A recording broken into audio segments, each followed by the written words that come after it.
From the Tampa Bay Times, DeSantis says Florida will not assist in possible Trump extradition after indictment. The Florida governor weighed in on Twitter. He said, the weaponization of the legal system to advance a political agenda turns the rule of law on its head. It is un-American. The Soros-backed Manhattan DA has consistently bent the law to downgrade felonies and to excuse criminal misconduct. Yet now he is, and there's a second tweet here. Where is it at? Wait. Oh, okay. Yet now he is stretching the law to target a political opponent. Florida will not assist in an extradition request given the questionable circumstances at issue with the Soros-backed Manhattan prosecutor and his political agenda. What are your thoughts? Is he actually Soros-backed? I think so. Or was it that because I thought that the actual thing was like George Soros contributed to a PAC that has also contributed to him. I think it's a little different, but regardless. Yeah, but even outside of that, I mean, Ron DeSantis saying we're not going to allow. What is he saying? We're not going to extradite, right? Is what it sounds like. Well, did he even really say that? He said, "Will not assist in the extradition." It's like a pretty tepid statement, to be completely honest.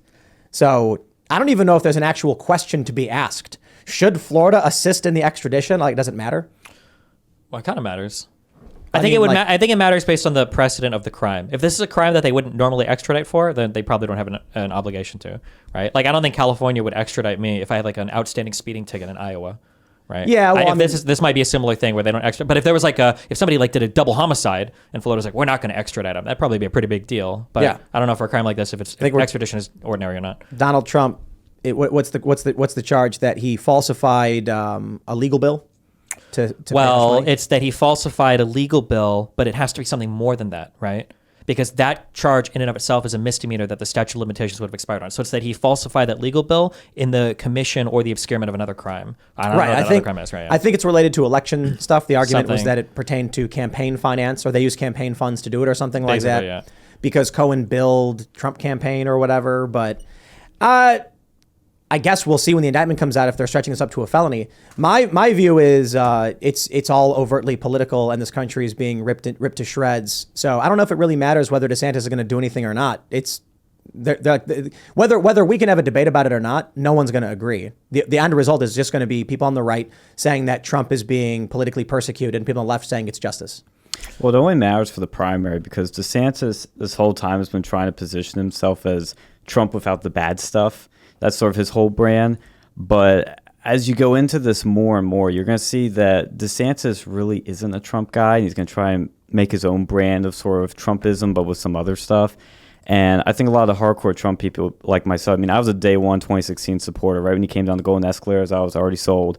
But a lot of people that I know in D.C. or in sort of these other circles, they think, oh, well, we should move on from Trump. It's time for DeSantis to take over. But I mean, the reality is this whole thing is only going to help Trump.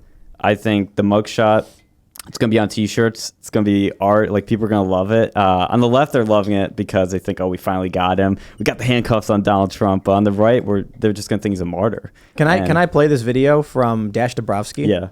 I think I got to turn it down.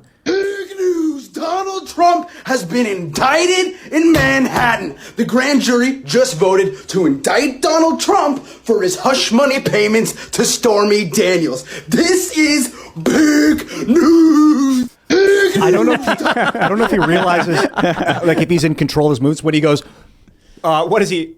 Been indicted. He tilts his head forward and he gets shadow under his eyes and looks real villainous for a second. What is it called? The Kubrick stare? Comes back up. Yeah, it's awesome. I mean, I'm sorry. I think highly entertaining. It's unwell. Soy jacking. It's an act. I mean, obviously, yeah, he's been doing this for money. When it comes to stuff like this, I think it's really important that you mentally swap the people out in your head to figure out how you feel about it, because we have a huge problem right now in this country with actually having principled positions on any fucking issue whatsoever. So I think that when people are trying to think, like, should Trump get arrested for this? Like, think, like, if it was Hillary Clinton, would you feel the same? If it was AOC, would you feel the same? If it was DeSantis, would you feel the same? I think it's really important to do these mental swaps to check for honesty, to make sure that it's not just, like you said, like all partisan politics at the end of the day. I agree. Especially when legal systems are involved. I agree, but I don't think it's principles. I don't think anyone's principled at all. Yeah, I am. But I'm not saying that. I am too. I'm not saying that from like a dejected, sense, or like I'm jaded and black pilled. I'm saying it that people genuinely don't understand the moral philosophies around principles and their positions. So the example I often give is when it came to Florida on the parental rights and education bill, You had conservatives being like, parents have the final say in whether or not their kids are being exposed to this stuff and whether or not their kids are going to get these treatments. The teachers have no right to withhold that information from the parents. And then my response is, in Washington, they completely agree that the parents have final say. So when the parent says the child should get sex change surgery, the government should not be allowed to intervene to stop it. You see the point? The principle is the same. Should parents have final say? But both conservatives and left liberals or whatever position have a differing view of when it should be allowed. When it comes to a child deciding they are trans, the left passes laws saying they can withhold that from parents. When it comes to parents wanting to give their children sex change surgery, conservatives argue the state should intervene to stop that. So which is it, right? People don't have principles, they have moral foundations, and they have lines that they're willing to cross or not cross. And so both sides will argue my principle is X, but it does not apply. That's my point. Sure. So I do better. I don't think there's a do better or there's a bad. It's quite literally, if two factions of people have different moral standards, that's it. Yeah, but I think the problem is not being honest about those moral standards. Like, I think that's the issue, because when we argue for certain principles, I think everybody ends up, at the end of the day, we're all attacking like the shadows and the ghosts of the people that we're arguing against, because nobody actually believes in a lot of the things they're saying, and that hurts our ability to actually move the conversation forward. Like, there's a lot of people, for instance, I think I even saw this on your Twitter, I don't remember the tweets, there's a lot of conservatives that fucking hated red flag laws, and now after this trans shooting, a whole bunch of conservatives are like, well, should mentally ill people have guns? I'm not actually sure. And it's like, what changed? And that's exactly my point. Yeah. Is that the principles don't apply to most people, left or right. Sure. It's but then there are principles there. You just have to dig a little bit deeper. So like for some conservatives, principles just like fuck trans people. I don't want them to have any rights. Rather than like I don't agree with like red flag laws. And we just have to get to like the deeper positions where they actually are, so we can fight against those positions. See, my thing with red flag laws is I'm completely in favor of them so long as they have an adversarial due process. The problem with red flag laws, literally, is that they're not adversarial. It's like someone can go to a judge, the judge can issue a writ and then just come and take your guns. Whereas due process requires your rights to confront an accuser, to file a rebuttal, to say no, and then actually have a chance to have proper adjudication. So I used to not be in favor of it until it was actually conservatives who argued that through due process, your rights can be curtailed. Hence, like being put in prison. If you break the law and then a court gives you due process and says you broke the law, we can literally lock you in a box and take everything away from you. And I'm like, okay, fair point. In that case, if you're mentally ill and then someone files a claim saying you're a risk to yourself and a harm to yourself or others, then you should have the right to receive a notice in the mail, answer that claim, reject it, and then have a judge actually issue a standard due process. If you're in prison, you can't have guns. You know what I mean? Like so if there is some standard by which we believe you are a threat and you are going to cause harm, then you have a right to challenge that in court, same as any other criminal charge you have. And then if you lose, come take your guns. Sure. And I think that is that argument is defensible. But it's not defensible if it only comes up when a trans person goes on a shooting spree. That's the I only completely issue agree. I have, right? And it seems like there's a lot of arguments against red flag laws that are still standing, like those arguments didn't go away. Like I'm probably against red flag laws. I lean slightly against them just because I feel like it makes it so hard. If you're a guy that likes guns and you've got like mental issues, man, going to a therapist becomes really fucking scary. Yeah. Because what if you get a diagnosis that is now precluding you from owning firearms? And now you've got to show up in court and you've got to fight a judge for your Second Amendment right, which is a very important one in the United States. That gets hairy. And depending on how people, represent red flag laws and what type they're pushing for, it is a really scary thing, but I'm just saying that. Yeah. That's a good point, and that's a challenge.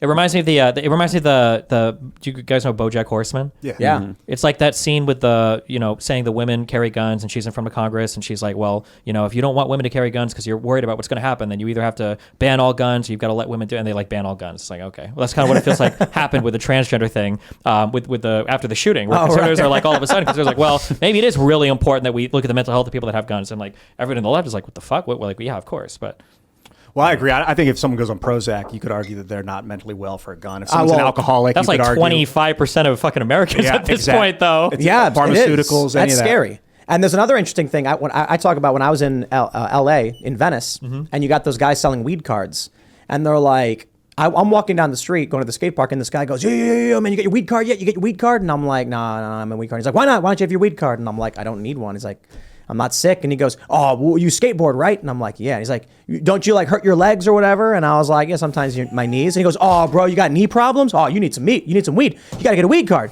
Doctor will get you signed up. Not interested.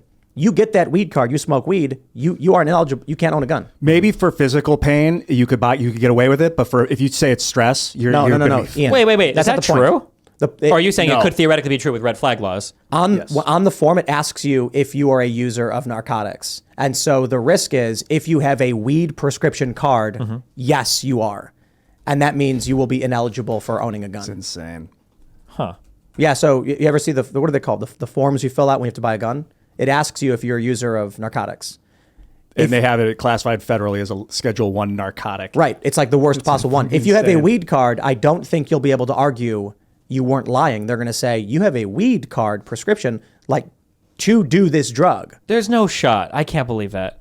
I've never heard it. That's actually real. That anyone's ever had their guns taken away because they had a weed card. I've never heard that. I can see that argument, though. You know what? I know that's not the case because if that was, I would have heard conservatives complaining. I would complain about it. They wanted Hunter Biden arrested over it because he filled out a form and said he wasn't a drug user when he's a crackhead. No. But that's literally why they want him arrested.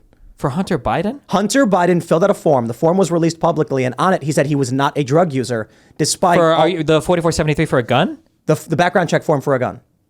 It asks you if you're a user of narcotics. I feel like they wanted him arrested because they said that he's doing illegal dealings overseas where he's roping his father into the... Specifically for the gun issue, it was like his girlfriend or whatever, his wife threw the gun in a dumpster behind his school. Did they accurately date the crack use, though, for when he filled out the form? That was the question.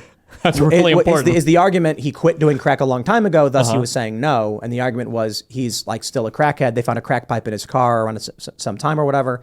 And so I am not saying overtly and outright every single person who ever has a weed card will never be able to buy a gun again. I'm saying if they want grounds to take your weapons and you have had a weed card, they will come, they will have a notice, and they will say, look, you have a weed card, you're a user, tell it to a judge, we're taking your guns. They'll use it as a pretext.